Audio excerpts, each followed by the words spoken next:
నాగుల పంచమి శుభాకాంక్షలండి. అందరికీ శ్రావణ నాగుల పంచమి శుభాకాంక్షలు. మా ఇంట్లో మేము నాగుల పంచమి అనేది ఇలా జరుపుకుంటాం.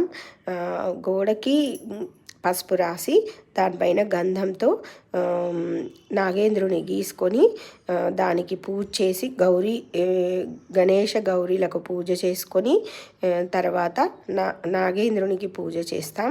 ఆ తర్వాత ఇంట్లోనే గోధుమ పాయసం అంటే గోధుమలు ఒకరోజు ముందే నానబెట్టుకొని వాటిని కొంచెం దంపుకొని మీది పొట్టు తీసేసేసి వాటిని పెట్టుకుంటాం. అలానే పోపు కూడా మేము మా ఇంట్లో పెట్టుకోం.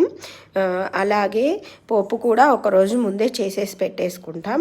అలాగే శనగలు, మళ్ళీ జొన్నలతో పేలాలు, శనగలతో పుట్నాల్లాగా వేయించుకొని అవి కూడా ఒకరోజు ముందే అన్నీ చక్కగా సిద్ధం చేసుకొని ఉంటాం.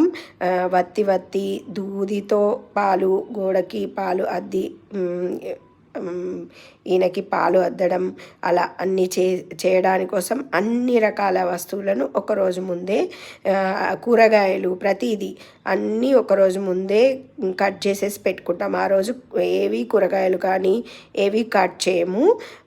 ఈ విధంగా అన్నీ పోపుతో సహా అన్నీ ఒకరోజు ముందే రెడీ చేసి పక్కన పెట్టేసుకుంటాం. అలా పూజ చేసుకుంటాం.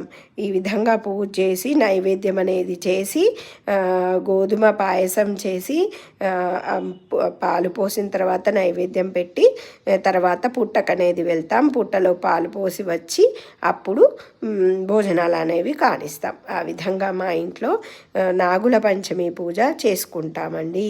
అందరికీ నచ్చితే